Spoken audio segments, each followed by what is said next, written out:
Hello my dear children. Today we are going to do poem Tiger, which is written by Leslie Norris. Leslie Norris was a poet and short story writer. Many of his poems speak about the beauty of natural world. The poem Tiger contrasts the pride and freedom of a tiger in its natural habitat, the jungle, with its pitiable condition in zoo. The poem shows the threat that the tiger poses, as well as the helplessness of its present situation. First, let us start with the hard words. We will understand the meaning of some hard words here. Stalks. It means to follow. Pads. Pause. Vivid. Bright. Rage. Extreme anger. Lurking. Remaining hidden and quietly waiting before attacking someone. Water hole.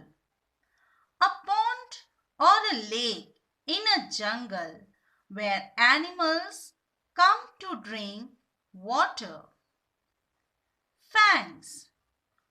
Large sharp teeth of an animals.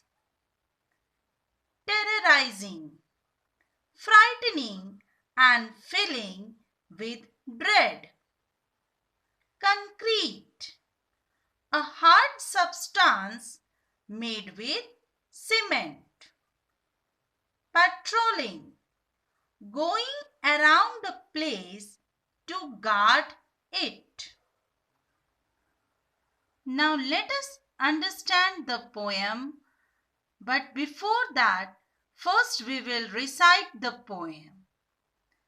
He stalks in his vivid stripes, the few steps of his cage, on pads of velvet quiet, in his quiet rage. He should be lurking in the shadow, sliding through the long grass, near the water hole where plump deer pass. He should be snarling around houses at the jungle's edge, baring his white fangs, his claws terrorizing the village.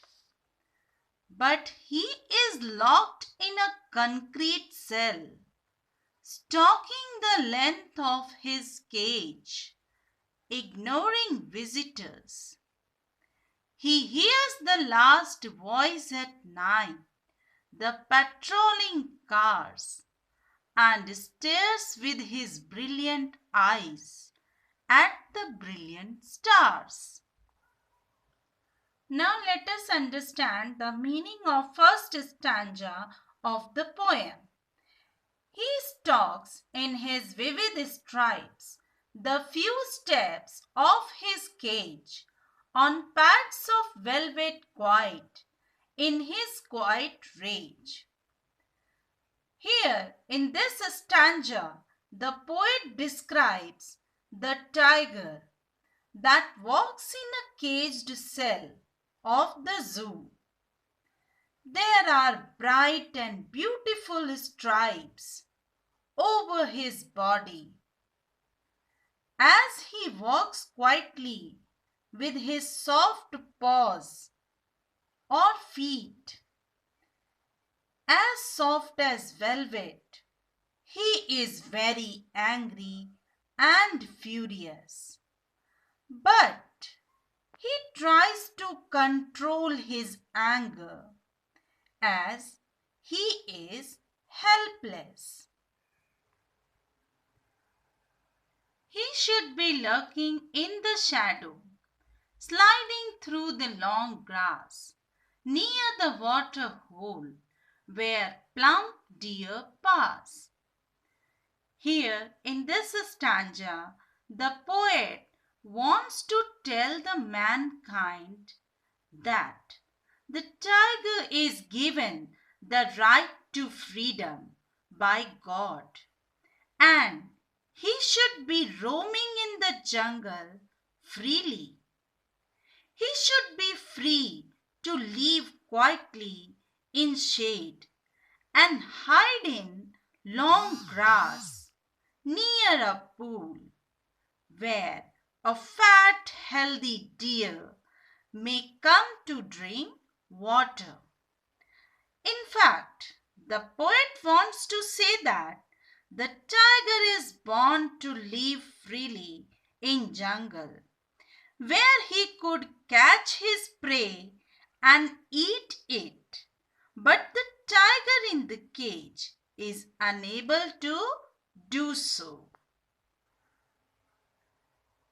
He should be snarling around houses at the jungle's edge, baring his wide fangs, his claws, terrorizing the village. In this stanza, the poet imagines what the tiger would be doing in case he failed to find any prey in his natural habitat. He says that the tiger would be growling, snarling at the edge of the jungle near some village.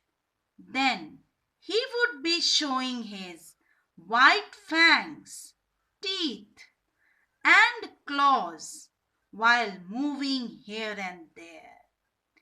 He would thus become a cause of terror for the villagers. So the poet here gives a hint that if we destroy the natural habitat of tiger, they will be forced to turn to our towns and villages to find their food. Now let us see the last stanza of the poem. But he is locked in a concrete cell, stalking the length of his cage, ignoring visitors. He hears the last voice at night, the patrolling cars, and stares with his brilliant eyes at the brilliant stars. In the last stanza of the poem, the poet wants to tell us that the tiger is walking in the cage from one end to the other. He looks out of the cage where many visitors have come to see him. It makes him angry and furious, but he tries to ignore them as he is helpless. To divert his attention, he keeps walking. At night, he hears the sound of patrolling cars, which guard and take rounds in the zoo for upkeep of its safety. He helplessly and sadly looks at the shining stars.